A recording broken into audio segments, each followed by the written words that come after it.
오늘 우리에게 주신 하나님의 말씀 사무엘상 3장 1절에서 10절까지의 말씀입니다. 한 절씩 교독하겠습니다. 아이 사무엘이 엘리 앞에서 여호와를 섬길 때에는 여호와의 말씀이 희귀하여 이상이 흔히 보이지 않았더라. 엘리의 눈이 점점 어두워가고 잘 보지 못하는 그때 그가 자기 처소에 누웠고 하나님의 등불은 아직 꺼지지 아니하였으며 사무엘은 하나님의 궤에 있는 여호와의 전 안에 누웠더니 여호와께서 사무엘을 부르시는지라. 그가 대답하되 내가 여기 있나이다 하고 엘리에게로 달려가서 이르되 당신이 나를 부르셨기로 내가 여기 있나이다 하니 그가 이르되 나는 부르지 아니하였으니 다시 누우라 하는지라. 그가 가서 누웠더니 여호와께서 다시 사무엘을 부르시는지라.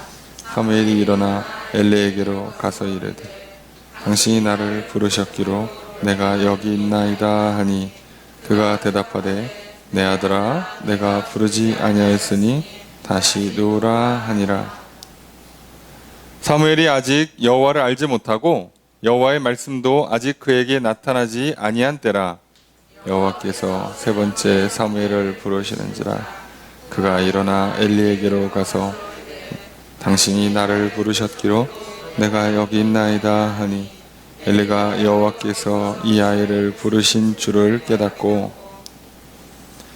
엘리가 사무엘에게 이르되 가서 누웠다가 그가 너를 부르시거든 내가 말하기를 여호와여 말씀하옵소서 주의 종이 듣겠나이다 하라 하니 이에 사무엘이 가서 자기 처소에 누우니라. 여호와께서 임하여 서서 전과 같이 사무엘아 사무엘아 부르시는지라. 사무엘이 이르되 말씀하옵소서 주의 종이 듣겠나이다 하니. 아멘. 자리에 앉으시기 바랍니다.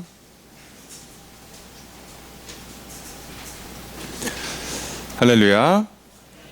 거룩한 주일 주님 전에 나와 예배드리시는 성도님들을 주님의 이름으로 환영합니다. 우리 옆에 있는 분들과 사랑의 기절 나누겠습니다. 인사합시다. 사랑합니다. 축복합니다. 이 시간 주 앞에 나와 예배드리시는 성도님들에게 주님의 크신 은혜가 함께 있기를 주의 이름으로 축복합니다. 우리는 주일날 예배 시간을 통하여서 사무엘상 말씀을 살펴보고 있습니다. 이제 사무엘이 엘리와 엘리가 섬기는 그 성소에서 이제 봉사를 하면서 자라고 있습니다. 그 사이에 하나님께서는 하나님의 사람을 보내서 엘리에게 책망하시고 경고하십니다. 심판을 예고하시는데 그 책망의 내용이 엘리가 무엇을 특별히 잘못된 행동을 했던가가 아니라 엘리가 자기의 자녀를 하나님보다 더 중하게 여겼기 때문이라고 성경은 말합니다. 결국 사람은 무엇을 더 중요하게 여기는가, 무엇에 더 가치를 두는가, 무엇에 우선순위를 삼고 있는가에 따라서 결국 그 사람의 생각이, 마음이 드러나는 것이고 그거에 따라서 사람은 말을 하고 행동하게 돼 있고요. 거기에 우리의 가장 오늘날 가치로 대표되는 시간과 돈이 쓰여지게 돼 있습니다. 그러니 내가 살기 위해서 최소한의 의식주에 들어가는 비용을 제외하고 나머지 돈들이 어디에 들어가고 있는지를 잘 보시면 오늘 내가 어디에 가치를 두고 있는가, 내가 무엇에 우선순위를 삼고 있는가가 생각보다 쉽게 드러납니다. 아니면 내가 시간과 돈을 누구에게, 어디에, 언제 쓰고 있는가를 보셔도 나의 가치가, 중요도가, 우선순위가 어디에 있는가가 드러납니다. 안타깝게도 엘리는 자기의 아들들을 하나님보다 더 중요하게 여겼습니다. 그래서 자기의 아들들이 예배를 망치고 있는데 하나님 말씀을 어길 뿐만 아니라 하나님께서 금하시는 것들을 하고 있을 뿐더러 그것이 개인에게도 또 나아가 이스라엘 전체에게도 굉장한 문제를 야기할 것을 뻔히 알고 있는 제사장임에도 불구하고 엘리는 자기 아들들에게 그냥 잔소리 수준의 책망만 하고 넘어갑니다. 그들을 내쫓거나 심한 벌을 주거나 하지 않았습니다. 그냥 몇 마디 말하고 그냥 넘어갑니다. 우리도 오늘 알고 있다고 해서 또는 뭐 몇 마디 내가 큰 소리 쳤다고 잔소리 좀 했다고 나는 할 만큼 했고 나는 그것이 정말 틀렸다고 이것이 중요하지 않다고 확실히 알고 있어라고 얘기하는 건 놀랍게도 자기 기만입니다. 여러분 정말 중요하다면 끊으셔야 돼요. 아니면 하셔야 합니다. 자녀들이 죄를 짓고 있다면 그 죄가 끊어지게 하셔야지 끊어라 이렇게 얘기하고 나는 할 말 다 했으니까 나는 그것이 죄라는 거 알았고 나는 하나님 말씀이 더 중요하고 나는 자녀보다 하나님을 더 사랑해 라고 착각하시면 안 돼요. 엘리의 집안이 망한 이유가 그겁니다. 놀랍게도 사무엘의 집안이 일어설 수 있었던 이유는 한나가 아이를 낳지 못하는 그 고통 가운데 기도하면서 하나님의 뜻이 뭔지를 분명히 알았어요. 하나님은 고통을 통해서도 복을 주시는 분이요, 부르시는 분이요, 하나님이 어떤 분인지를 가르쳐 주시는 분이라는 걸 한나는 배웠습니다. 그리고 한나는 기도를 통해서 하나님께 그 아이를 하나님께 드리겠다고 기도하게 됩니다. 그 이유는 아주 간단해요. 자녀는 내 것이 아니라 하나님의 것이다. 그래서 한나는 진짜로 자녀를 하나님께 드렸습니다. 기도에서 얻은 하나밖에 없는 자녀를 하나님께 드렸어요. 그게 한나가 보여주는 가치관이죠.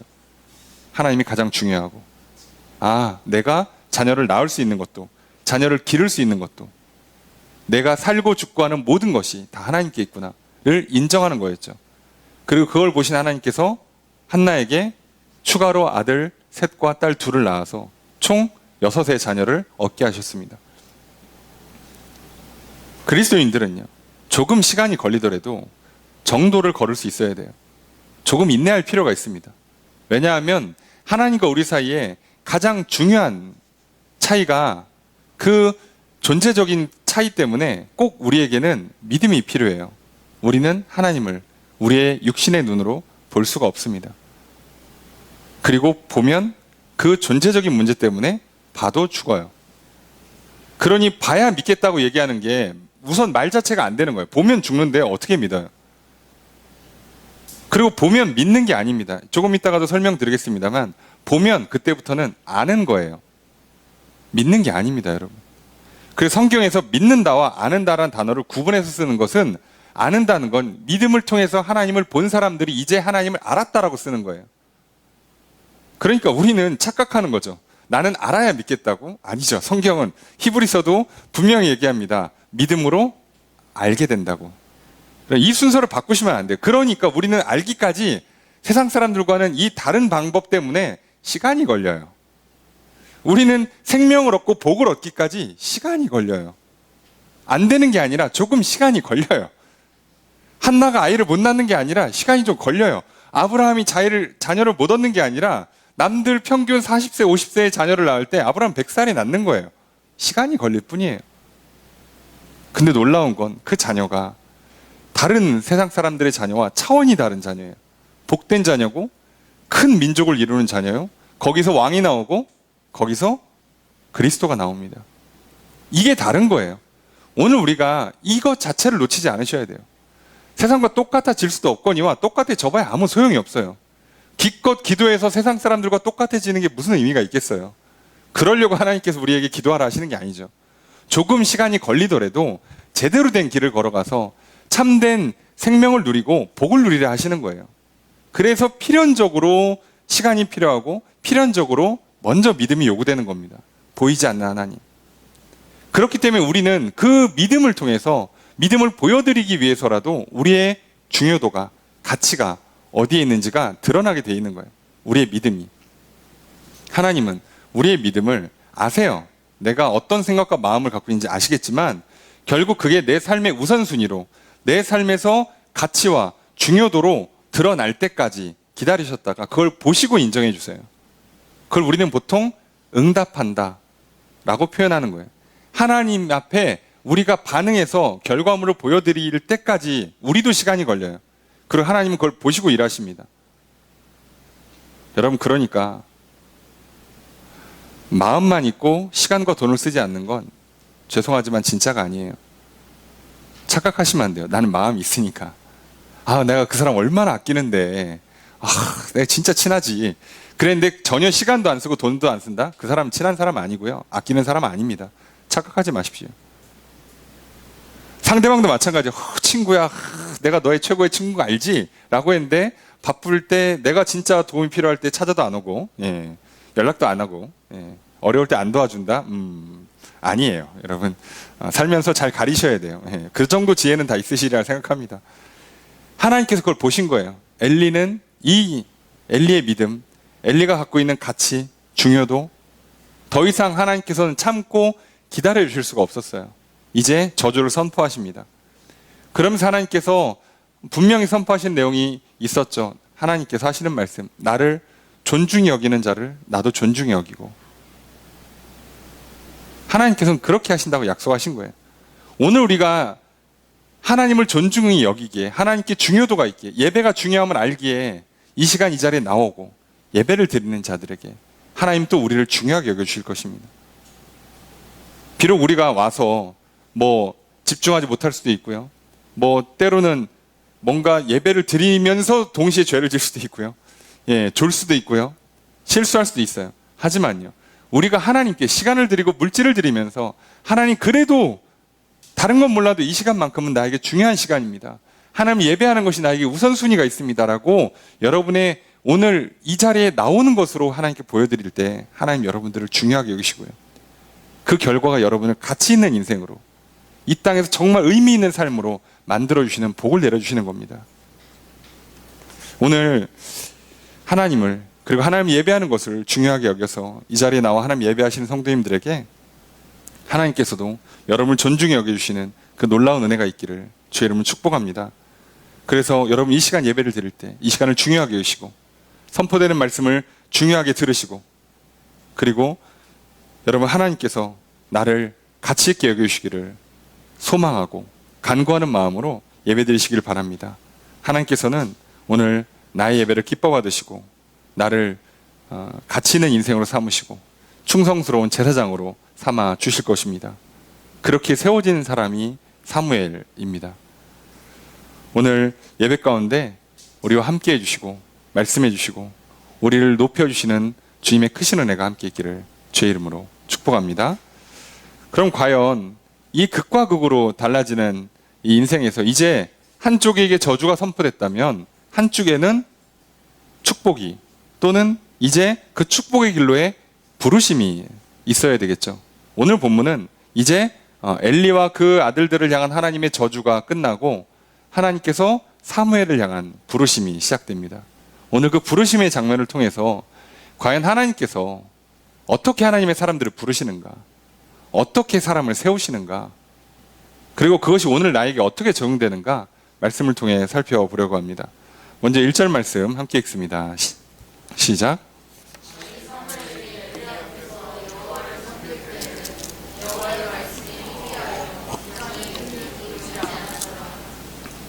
1절 시작이 참 암울하죠. 사무엘이 엘리 앞에서 여호와를 섬기고 있는 그때 여호와의 말씀이 희귀하고 이상이 흔히 보이지 않았습니다.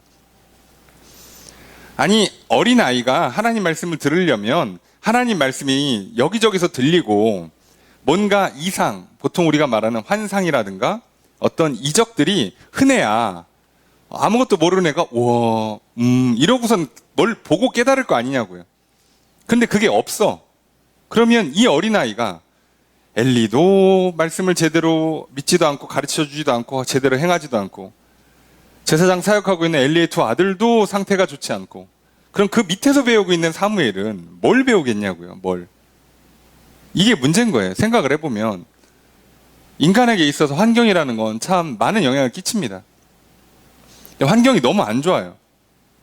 그럼 어떻게 사무엘이 믿음의 사람으로 쓸 수 있고 하나님의 말씀을 듣고 하나님의 부르심을 받을 수 있냐는 거죠. 내가 기도할 수 있는 환경이 아니야. 내가 지금 하나님 말씀을 들을 수 있는 조건이 형성돼 있지 않아요. 그럼 나는 어떻게 사냐 이거죠.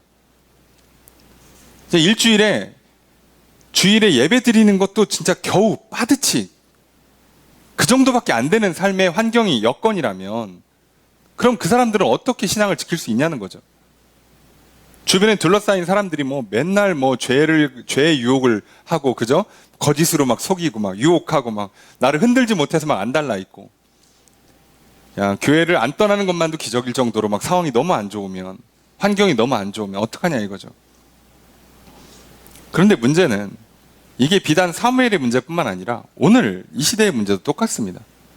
안타깝게도 우리들은 대한민국의 그 시대의 흐름 가운데 하나님 말씀이 흔했던, 이상이 흔했던 시대가 아니에요. 그런 때가 있었죠. 이 나라에도 하나님 말씀이 흔하고 이상이 흔하던 때가 있었죠. 교회마다 하나님 말씀이 선포될 때마다 믿어지는 역사가, 병이 낫고 문제가 해결되는 막 기적이, 그래서 막 간증이 넘치는, 막 사람들이 막 놀라서 기뻐서 막 전도하고 난리치는 시절이 있었죠. 예. 그때는 말씀 듣기가 쉽죠. 믿기가 그래도 쉽죠. 근데 지금은요, 이게 흔하지가 않아요. 저와 여러분 동일하게 그 시대를 살아가고 있다고요. 오늘 우리들은 어떻게 사냐 이거예요. 자, 그러면 오늘 우리들 가운데 하나님 말씀이 희귀하다라고 할 때, 말씀은 진짜 성경이 없다는 뜻이 아니라 말씀 그대로 이루어지는 역사가 없다는 뜻이에요. 이상이 흔히 보이지 않는다는 건 말 그대로 환상이라든가 꿈이라든가 또는 이적 같은 일들이 흔하지 않다는 뜻이에요. 여러분, 이 당시 사무엘 나이를 대충 뭐라고 추정하냐면, 역사가 요세푸스는 대략 12살로 추정을 해요. 이 요세푸스가 쓴 유대 고대사에 아마 사무엘이 어려서부터 만으로 지금 뭐 3살, 한국 나이로 3살, 이제 만 3살 정도부터 엘리 밑에서 컸고, 뭔가 수종을 들기 시작한 제사장 업무에 뛰어들었어요. 제사장으로 임명받지는 않았지만 그 수종 업무를 들었다는 건 대략 그 당시에 평균 12살부터 그 일을 시작했으니까 비슷하게 그 정도로 보고 있어요. 12살이면 이제 초등학교, 조만간 중학교 갈까 말까 하는 수준이에요. 얘들이 뭘 알겠어요. 진짜 말 그대로 보고 배우는 수준밖에 안 되는데 보이는 게 없잖아요. 배울 게 없잖아.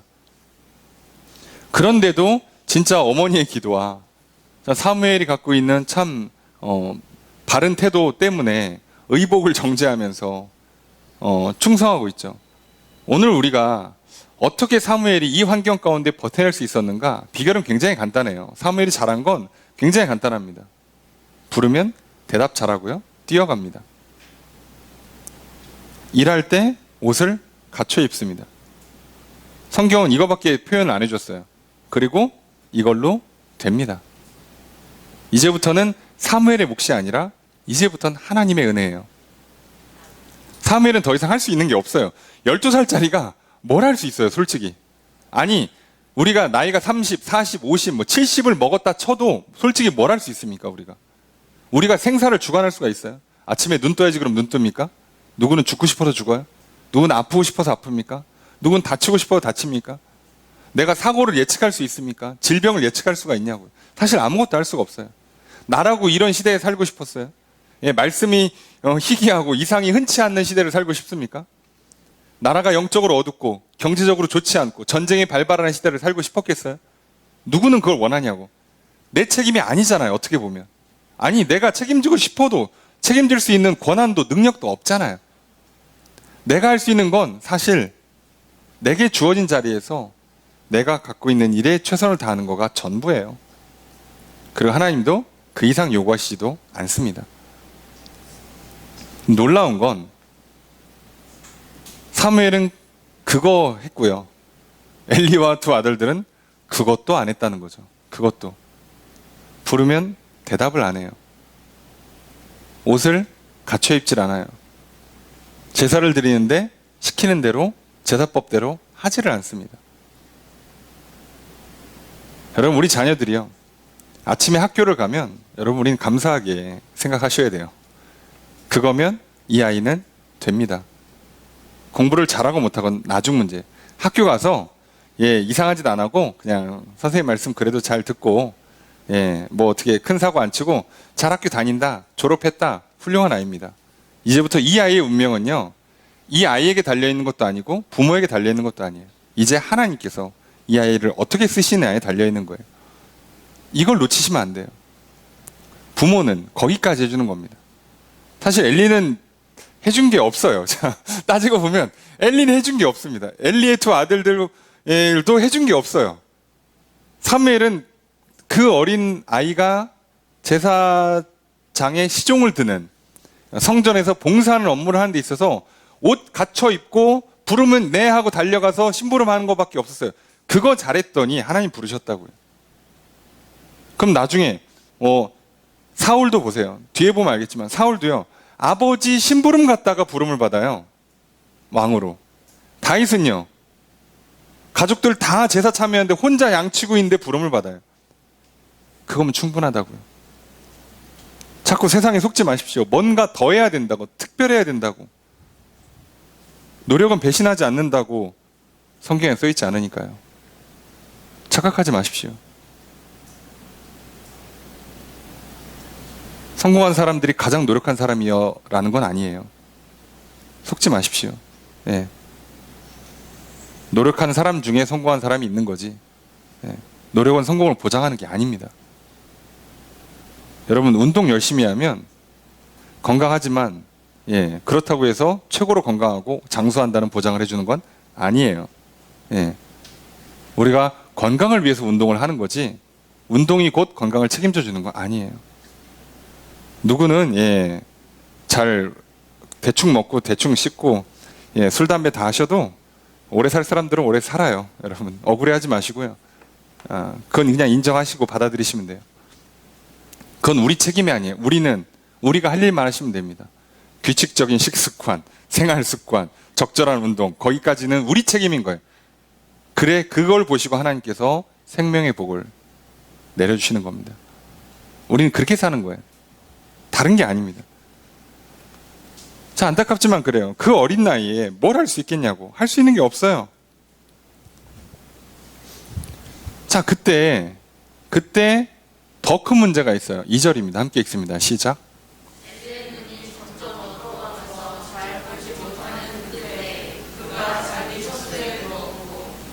자, 엘리의 눈이 점점 어두워갑니다. 예. 영적으로 어둡다는 거를 분위기는 깔고 있지만 직접적으로는 그 뜻은 아니에요. 무슨 얘기냐? 엘리가 이 당시의 나이를 대략 100살로 잡아요. 당연히 눈이 안 보이죠. 예. 그러니까 이게 무슨 얘기냐면요, 사람은요 굉장한 한계를 갖고 있어요. 아무리 애를 쓰고 노력해서 뭘 해보려고 해도 환경과 상황이 좋지 않으면 그걸 뚫어내기가 참 쉽지 않습니다. 그런 더 큰 문제는 시간이 지날수록 인간의 육체는 노쇠해진다는 거예요. 쇠퇴한다고요. 늙어요. 그래서 눈이 어두워지고 잘 보지 못하고 자기 처소에 누워요. 아니, 잘 시간 돼서 누운 건데 그걸 뭐라고 할 게 아니라 점점 눕는다고, 점점.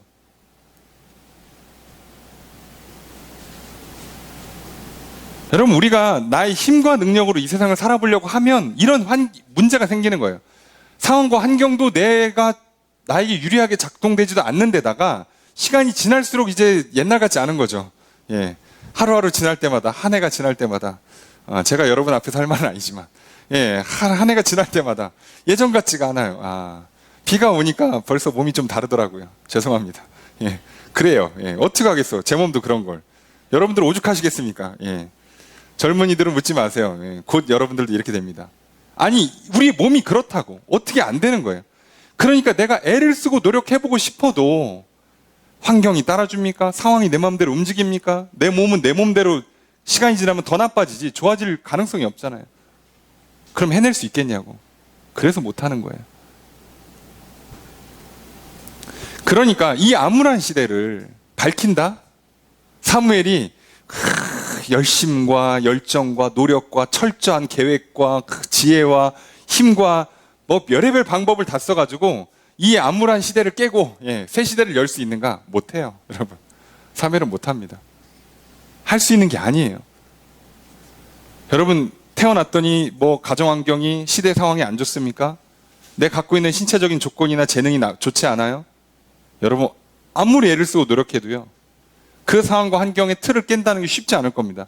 설령 깼다 쳐도요, 유지가 쉽지 않아요. 그리고 유지를 해서 나가는 것 같아 보여도요, 시간이 지나면 이제 몸이 안 따라줘요. 이게 우리 인생의 문제예요. 어떻게 이렇게 사냐고요.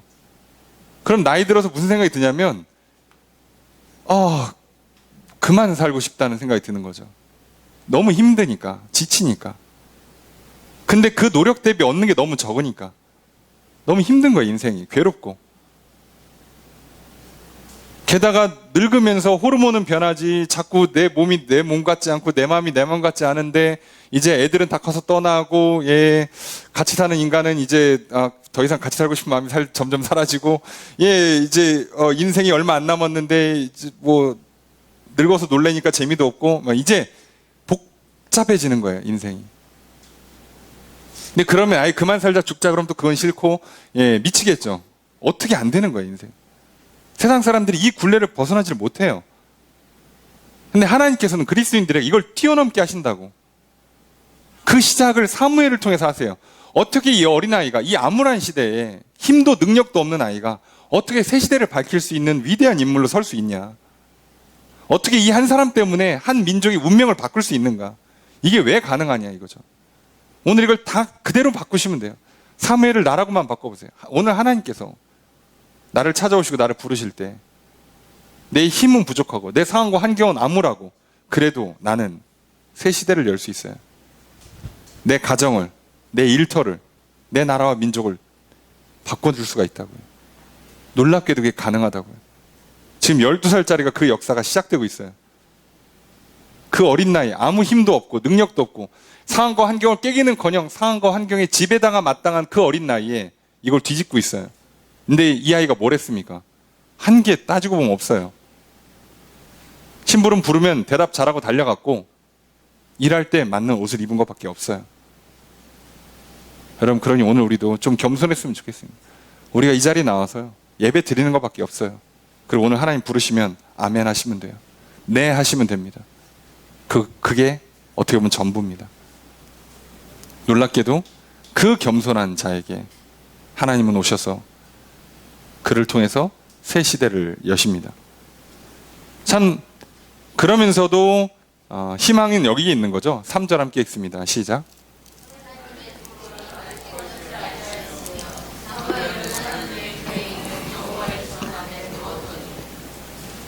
하나님의 등불은 아직 꺼지지 않았다. 이게 참 이중적인 표현이에요. 밤에는요, 성소 안에 등을 켜놓게 돼 있습니다. 그리고 아침이 되면 이 등의 불을 가지고 가서 이제 끄고요. 그리고 이제 제단 불을 피우는 거죠, 그걸로. 그러니까 제단의 불을 피우거나 제단의 불을 끌 때는 그 불을 가져다가 성소에 붙이고, 그러니까 이제 항상 둘 중에 한 군데는 불이 붙어 있게 돼 있는 건데, 이 하나님의 등불이 꺼지지 않았다라는 표현 자체가 어떻게 보면 참 은혜인 거예요. 하나님께서 예배를 받으시는 것을, 하나님께서 기도를, 말씀을 꺼뜨리지 않았다는 거예요. 그나마 천만다행인 건 엘리와 그 두 아들들이, 사무엘이요, 하나님 성소에 하나님의 등의 불을 꺼뜨리지 않았다는 거예요. 오늘 우리에게 유일한 희망이 있다면 우리가 예배를 멈추지 않는 겁니다. 기도를 멈추지 않는 거예요. 하나님 말씀을 듣고 읽고 묵상하고 배워 믿기를 멈추지 않는 거예요. 이게 우리에게 유일한 희망이에요. 우린 여기까지만 할 수 있고 이것만 하면 돼요. 이게 희망입니다. 사무엘은 하나님의 궤에 있는 여호와의 전 안에 누웠더니, 아니 지성소 안에 누우면 죽어요. 그 뜻이 아니라 지금 사무엘은요, 여호와의 전 안에 누워있다. 사무엘이 있는 장소가 성소다라는 걸 지금 일부러 이렇게 표현하고 있어요. 그럼 뭐 엘리 제사장은 한 차 타고 30분 거리에 있는 숙소에 가서 자는 게 아니라 바로 옆에예요. 어차피 똑같은데 분명히 똑같은 장소에 자고 바로 옆 텐트일 거거든요. 엘리랑 사무엘이 바로 옆 텐트일 텐데도 불구하고 하나님이 이걸 뭐라고 설명하느냐, 사무엘은 하나님의 궤에 있는 여호와의 전 안에 누웠다고. 여러분, 오늘 우리가 믿음이 있든 없든 상황이 어렵고 앞날이 캄캄하고 시대가 암울하고 내 힘과 능력은 부족하고 그걸 다 떠나서 사무엘이 하나님의 궤에 있는 여호와 전 안에 누운 것처럼 오늘 우리가 성전에 나와 예배를 드리고 기도를 멈추지 않는다면, 하나님 품 안에 달려가기를 쉬지 않는다면 결국 살아요. 오늘 이것만 잊지 않았으면 좋겠습니다. 목회자로서 시대를 바라보면 참 답답해요. 내가 죽기 전엔 좀 너무 멀고, 목회를 은퇴하기 전에 다시 부흥의 때가 올 수 있을까, 이 나라에? 어떻게 제가 그걸 감히 예상할 수 있겠습니까? 근데 우리에게 갖고 있는 희망은 딱 하나예요. 하나님은 이 암울한 시대에도 사무엘을 불렀어요. 그 정도는 아닌 것 같으니까 우리가 부르시겠지. 나도 부르시고 성도들도 부르시고 또 수많은 영혼들을 부르시겠지. 그러니 우리는 이것만 멈추지 않는 거예요. 등불이 꺼지지 않도록, 하나님의 전에서 멀어지지 않도록 거기에 애쓰고 힘쓰는 겁니다. 물론 그것도 힘들더라고요. 전화해도, 오시라 초대해도 별 반응들 없으시고, 도와주린다 해도 네 도움 필요 없다 그러고, 그러니까 어려운 건 맞는데 멈추지 않으면 되죠. 자, 이랬던 사무엘에게 이제 하나님께서 사무엘을 부르십니다. 4절 말씀 함께 읽습니다. 시작.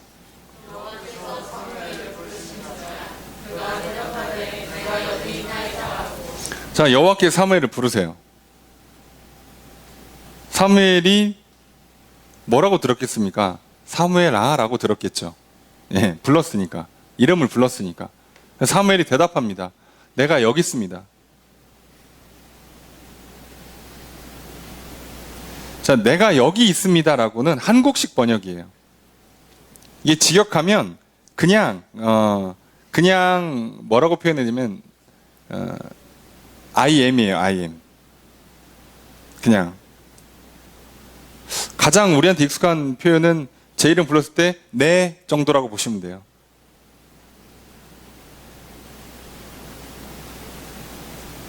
사무엘이 대답을 합니다. 누가 불렀는지를 모르죠. 문제는 이거예요. 자, 하나님께서 부르셔야 우리가 만날 수 있단 말이에요. 우리는 하나님을 찾아가서 만날 수 있는 방법은 딱히 없고 부르셔야 되는데, 중요한 건 부르신다는 거죠. 근데 지금이 언제냐? 사무엘이 자고 있어요. 자고 있다고요. 우리가 밤에 부른다는 뜻이 아니라 우리가 잠들어 있어도, 깨어있지 못해도 하나님 부르신다고요. 이게 중요한 거예요. 그러니 아무 생각 없이 자고 있다가 부르니까 네 하고 대답하고 어디로 가겠어요? 엘리한테 갑니다. 무슨 일이 있나 보다 그러고 달려간 거죠. 부르셔서 왔습니다. 하니까 엘리가 대답합니다. 난 안 불렀어. 가서 누워라. 그래서 가서 누워요.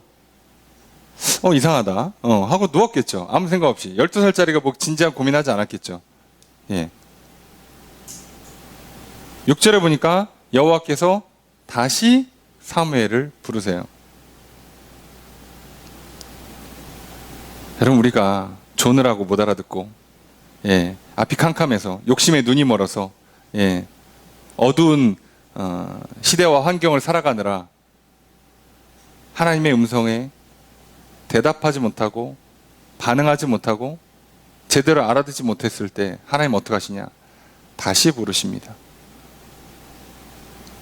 여러분, 우리가 잘 들어야 되는 게 아니고요, 하나님께서 부르실 때요, 대답을 잘하는 거예요. 내 귀를 열어서 쫑긋 세워서 언제든지 얘기하면 내가 잘 듣고 가야지, 이걸 해낼 수 있는 인간은 없어요. 실수할 수 있고요, 못 알아들을 수 있고요, 하나님이 불렀는데 사람한테 갈 수 있고요, 오해할 수 있고 착각할 수 있어요. 괜찮아요. 왜요? 하나님이 다시 부르십니다. 새 시대를 여는 나의 힘과 나의 능력과 나의 열심과 열정으로 되는 게 아니라 하나님의 능력으로, 하나님의 열심으로 되는 거예요. 성경은 단 한 번도 너희의 열심과 열정으로 새 역사를 이루라고 하신 적이 없어요. 하나님의 열심이, 하나님의 열정이 그 일을 행할 거라고 성경은 항상 말합니다. 그러니까 너무 걱정하지 마시고 부르면 대답을 잘 하시면 됩니다. 문제는 이걸 거꾸로 하는 거죠. 우리가 귀는 쫑긋 세워놓고 정작 부르면 대답을 안 해요. 왜? 쫑긋 세워서 내가 듣고 싶은 말을 듣고 싶은 거죠. 아니요. 하나님이 부르시면 대답을 하시는 겁니다. 그래서 또 엘리야한테 갑니다. 부르셔서 왔습니다. 내가 여기 있습니다. 엘리가 대답하죠. 안 불렀다. 그러니까 엘리가 좀 이상했나 봐요. 그래서 좀 부드럽게 내 아들아. 그 당시 이제 양자처럼 삼았으니까 아들아라고 부르는 거죠. 왜 그러냐. 아유, 내 잘못 들었네. 나 안 불렀어. 가서 누워라. 이렇게 합니다. 자, 왜 이런 현상이 일어났는가? 7절 함께 읽습니다. 시작.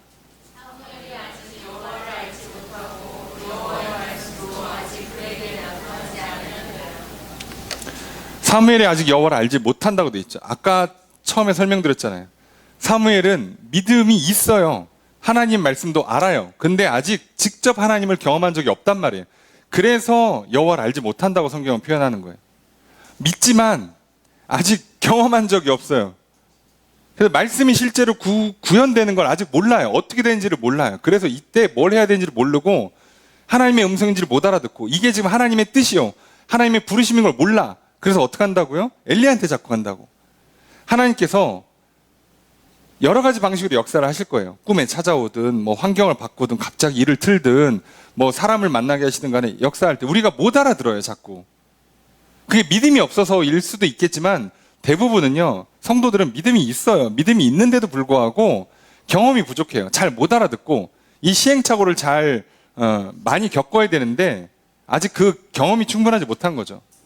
그래서 우리가 인생 살면서요. 하나님께서 오른쪽으로 가라 그랬는데 못 알아듣고 왼쪽으로 가가지고 고생하고 나중에 깨닫는 거죠. 아, 오른쪽으로 가라는 뜻이었구나. 몇 번 한 다음에 그 다음에 오른쪽으로 가라 할 때 오른쪽으로 가서 일이 되고 하나님의 복이 임하는 걸 보고 아, 이렇게 되는 거구나. 하나님 진짜 나를 부르시구나. 하나님 정말 나에게 복을 주시는구나. 하나님 살아계시는구나. 그때 아는 거예요. 그때. 놀라운 건 하나님 계속 부르신다고요. 그러니까 오늘 우리는요, 잘 모를 수밖에 없어요, 필연적으로. 그래서 믿음을 갖고 하나님 앞에 계속 반응을 보이다 보면 점점 하나님을 알게 될 거예요. 그리고 그래야만 돼요. 우리가 살 길은 그것뿐이니까. 그러다 보니까 사무엘은 여호와를 알지 못하고 여호와의 말씀은 아직 사무엘에게 나타난 적이 없겠죠. 왜요? 경험이 없잖아요. 사무엘은 아직 여호와의 말씀이 구현되는 걸 본 적이 없고 사무엘은 당연히 그러니까 여호와가 어떤 분인지를 경험한 적이 없으니까 모르고 그 어리고 순수하고 믿음을 갖고 있는 사무엘이 그런 시행착오를 한다고요. 심지어 그거를 몇 번이나? 3번이나 합니다. 자, 8절 읽습니다. 시작.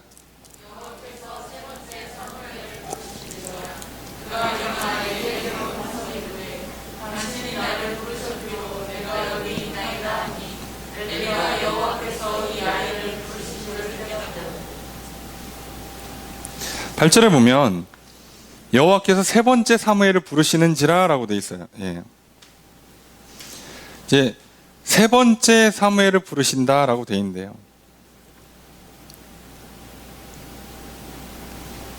이렇게 못 알아듣는데 우리식으로 3, 4번이다. 자, 이러고서는 이거 못 알아들으면 끝이야 할 것 같지만 하나님께서는요. 3번째 부를 때도 여전히 사무엘은 못 알아들어요. 그래서 4번째 부를 때 사무엘이 알아듣죠. 물론 엘리를 통해서지만. 여러분 그러니까 할 수만 있으면 잘 알아들으면 좋겠지만 못 알아듣는 거에 대해서 너무 걱정하지 마십시오. 우리는요. 하나님 말씀을 듣고 믿음을 갖는 것과 그래서 하나님께서 부르시면 네 하고 대답하고 달려가는 것 여기에만 집중하십시오. 대답 잘하고 순종 잘하는 데만 집중하세요. 실수할 수 있습니다. 괜찮아요. 이 학교를 갔을 때 저 학교를 갔다? 괜찮아요, 여러분. 인생 안 망가집니다. 이 사람이랑 같이 일을 했어야 되는데 저 사람이랑 일을 같이 했다. 괜찮아요, 여러분. 여러분 그런 걸로 망가지는 게 아니에요. 생각보다. 비록 고생은 할 수 있지만 시행착오를 겪느라 인생에 많은 시간과 돈이 좀 손실을 볼 수는 있지만 죽지 않습니다. 망하지 않아요. 걱정하지 마세요.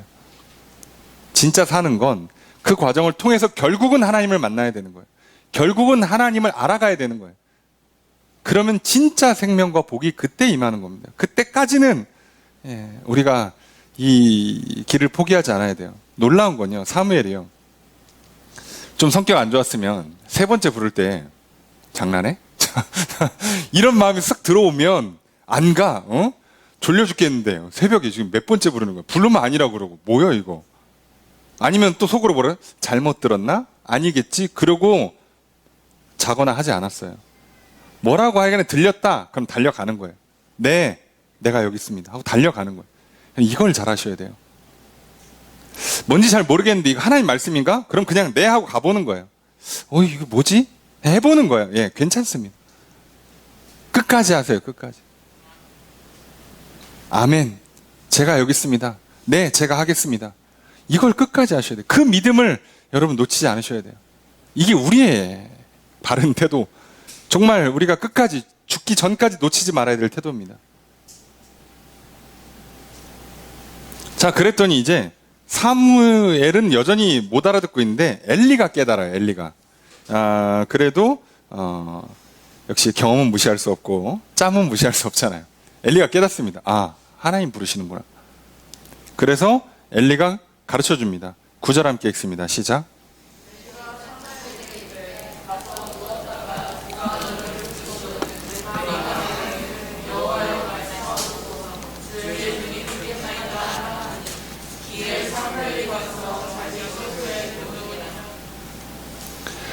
엘리가 사무엘한테 뭐라고 가르쳐 주냐면, 가서 누워. 근데 그가 너를 부르시면 대답해. 여호와여 말씀하옵소서. 자, 이게 부르시는 대상이 여호와라는 거를 알려주는 거예요. 그래서 부르라는 거예요. 너가 여호와여 말씀하옵소서, 주의 종이 듣겠나이다. 우리한테는 이게 좀 익숙한 표현이 아니라서 말씀하옵소서, 듣겠습니다. 자, 이게 어색하지만 이거를 직역하면 말씀하십시오가 청유예요. 청유. 부탁하는 거예요. 말씀만 하시면 제가 반드시 따르겠습니다. 이렇게 대답하라는 거예요. 이게 모범답안이에요. 모범답안. 엘리가 현재 상태가 안 좋아도, 영적으로 무능한 것 같아도 정답은 안단 말이에요. 교과서적으로는 알아요. 시험지에 답을 쓸 수는 있단 말이죠. 그 모범답안이 뭐예요? 여호와여 말씀만 하시면 내가 무조건 듣겠습니다. 이게 우리가 부르시는 하나님 앞에 대해야 되는 태도인 거죠. 오늘 우리가 예배에 나와서 하나님께 이렇게 하는 거예요. 하나님, 오늘 내게 말씀하십시오. 내가 무조건 따르겠습니다. 오늘 설교를 듣는 중에, 오늘 성경을 읽는 중에, 오늘 기도하는 중에 뭐라도 내 마음에 하나 찔러만 주십시오. 제가 무조건 따르겠습니다. 이게 우리의 태도라는 거예요. 여러분, 이 태도만 놓치지 않으시면 예배 시간에 중간에 가끔 이렇게 잡념이 들어오고 잠깐 졸고, 예배 시간에 좀 늦게 왔다가 조금 이렇게 정신 산만하게 부시럭거리다 괜찮아요. 어쩔 수 없어요. 우리가 연약하고 실수할 수 있다는 거 압니다. 근데 가장 중요한 건 이걸 놓치지 않아야 되는 거예요. 여호와여 말씀만 하시면 제가 무조건 듣겠습니다. 오늘 예배 가운데 내가 오늘 성경을 읽는 중에, 기도하는 중에 그렇게 해주십시오. 그렇게 가르쳐줘요. 그래서 사무엘이 그대로 돌아옵니다. 숙소로. 자, 잘 생각해보면 놀랍게도 지금 사무엘이 누구한테 배우냐면 엘리한테 배웁니다. 이 시대를 암울하게 만든 그 중요한 책임 있는 사람 중에 한 사람한테 배워요. 여러분, 그래서요, 여러분 진짜 우리는 겸손해야 됩니다. 시대를 망친 그 인물조차도 하나님은 쓰세요. 내 인생을 망가뜨릴 것 같은 부모님이라면 좀 뭐하고, 그 사람들이 있죠. 인생에서 만나지 않았으면 좋겠는 그 사람을 통해서도 하나님은 내게 말할 걸 말하시고 가르칠 거 가르쳐 주신다니까요. 그래서 여러분, 누가 말하냐는 걸 신경 쓰지 마시고 귀를 여시라고요. 하나님이 말씀하시는 건가? 라고 항상 여세요. 나보다 어린 사람이니까, 나보다 경험이 적고 배움이 적은 사람이니까 얘를 통해서 하나님이 절대 나한테 말씀하시지 않는다라고 생각하지 마시고, 뭐라도 얘기하면 귀를 세우시라고요. 여시고, 혹시 하나님 말씀하시는 건가? 나 들으라고 하시나? 왜 저 사람이 갑자기 나한테 이런 얘기를 하지? 귀를 여시라고요. 이게 우리한테 굉장히 중요해요. 만약 사무엘이 여기서, 아휴, 엘리야, 네 아들이 나 잘 가르쳐. 이랬으면요, 사무엘은 끝나는 거예요, 여기서.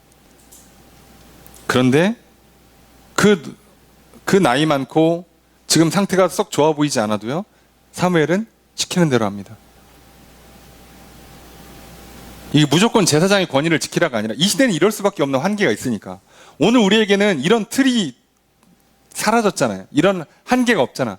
내가 직접 성경을 읽을 수 있는 시대가 됐잖아요. 내가 직접 예수 그리스도의 이름을 불러 기도할 수 있는 시대가 됐으니까 더 좋잖아요. 더. 근데 언제든지 귀를 열고 들으시고, 혹시 하나님 이게 저에게 주시는 말씀입니까? 그렇다면 제가 이거 하겠습니다. 확인만 해주십시오. 제 마음에 한 번만 감동을 주십시오. 아니면 비슷한 말을 한 번만 더 듣게 해주십시오. 제가 무조건 하겠습니다. 여러분, 이런 태도를 늘 갖고 가시면 돼요. 자, 그러니 여러분, 하나님께서 꿈에 직접 나타나신다, 내 귀에 직접 들려주신다, 생각보다 많지 않아요. 대부분은요, 사람을 통해서, 또는 스쳐 지나가는 말, 기록된 글, 성경을 통해서 역사하시지, 귀에다 직접 들려주는 건 생각보다 많지 않을 거예요. 그래서 여러분 조심하셔야 돼요. 아유, 내 꿈엔 안 찾아오셔. 기도하는데 아무 소리도 안 들리더라. 여러분, 안타깝게도요, 여러분이 귀를 막으신 거예요. 귀를 여시면 지나가는 그 순간순간에도 제 3자들끼리 대화하고 있는데도 그게 나를 향해 들리는 말씀일 수가 있어요. 여러분, 놀랍게도 기드온도 전쟁하기 전에 가서 적 진에 있는 초병들이 하는 얘기를 듣고 확신을 갖고 오잖아요. 야, 돌이 굴러와. 우리를 다 깨든데? 야, 기드온이 이길라나 봐. 그걸 기드온이 초병들이 얘기하는 걸 듣고 와서 확신을 얻고 새벽에 달려나가잖아요. 여러분, 귀를 여시라고요. 귀를 여시라고. 뭐라도 말씀하시면 무조건 듣겠다고, 따르겠다는 그 태도만 놓치지 마세요. 이게 중요한 거예요. 우리한테는 그게 중요한 겁니다. 그리고 이제 하나님께는 뭐가 있냐? 10절입니다. 함께 읽습니다. 시작.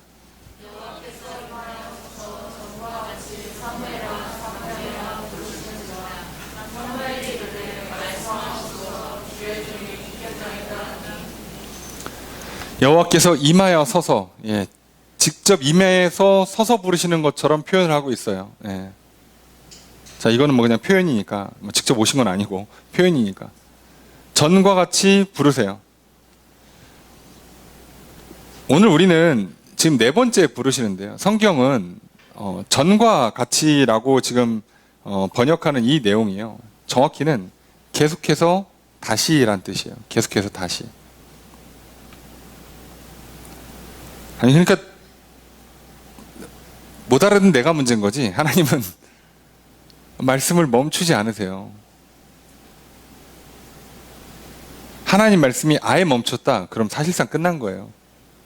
그러니까 희귀할 수는 있어도요, 믿음을 갖고 있는 사람들에게는, 부족하지만, 연약하지만 믿음을 갖고 있는 사람들에게 하나님이 또 찾아오셔서 말씀하세요. 계속해서 또 말씀하신다고. 그러니 내가 듣기만 하면 돼요. 자, 근데 사무엘을 2번 부르십니다. 사무엘아, 사무엘아. 그럼 2번은요, 강조 또는 간절함이에요. 하나님 입장에서도요, 사무엘이 간절해요. 여러분, 하나님은요, 오늘 또 하나님을 믿는 사람, 하나님 말씀을 듣겠다고 하는 사람을요, 찾으세요. 간절히 원하십니다.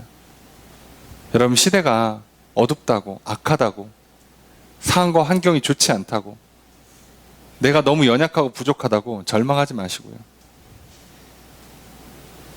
하나님을 찾으면 하나님도 나를 간절히 찾으세요. 하나님을 존중히 여기면 하나님도 나를 존중히 여겨주세요. 하나님을 가치 있게 여기면 하나님은 나를 가치 있는 인생으로 만들어주세요. 이것만 놓치지 마십시오. 그래서 사무엘이 뭐라고 대답합니까? 배운 대로 말씀하옵소서, 주의 종이 듣겠나이다.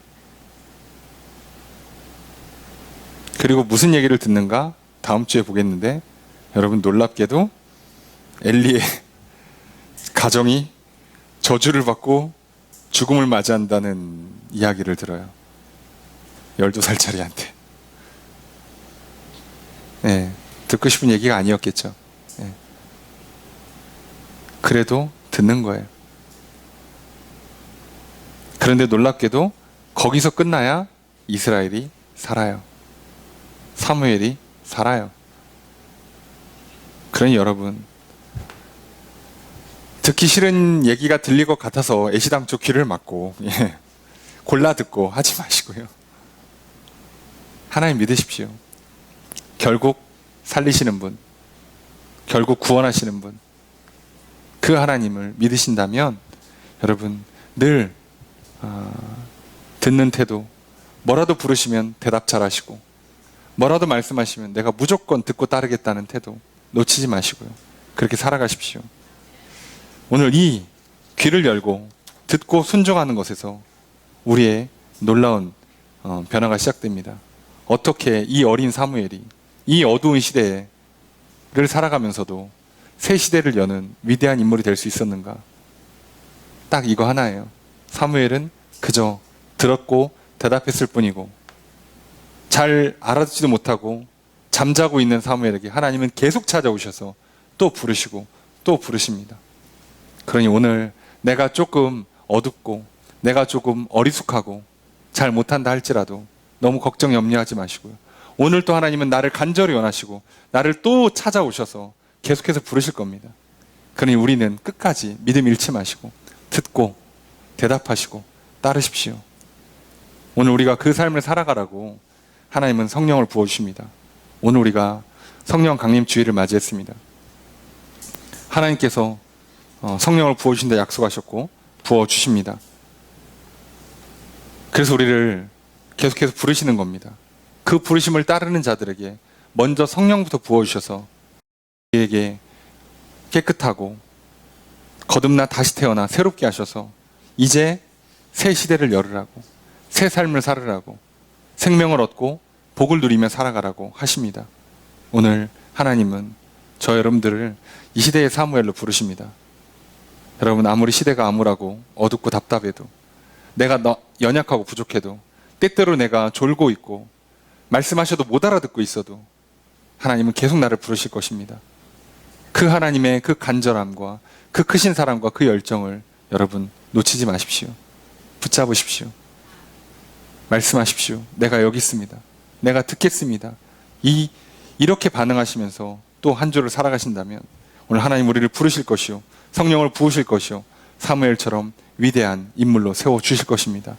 오늘도 또 그렇게 예배를 드리는 우리에게 하나님께서 또 이 한 주를 살아가는 동안에 계속해서 찾아오시고 부르셔서 우리에게 말씀하시고 우리를 사무엘을 세우시는 놀라운 한 주의 삶이 되기를 주의 이름으로 축복합니다. 그러니 여러분 늘 겸손히 들으시고 믿으시고 대답하십시오. 따라가십시오. 그래서 오늘 또 성령님과 함께 새 시대를 열어가는 귀한 삶을 살아가는 한 주의 삶이 되기를 주의 이름으로 축복합니다. 하나님과 함께 믿음 안에서 또 사무엘 같은 삶으로 한 주를 살아가는 주의 여러분 되시기를 주의 이름으로 축복합니다.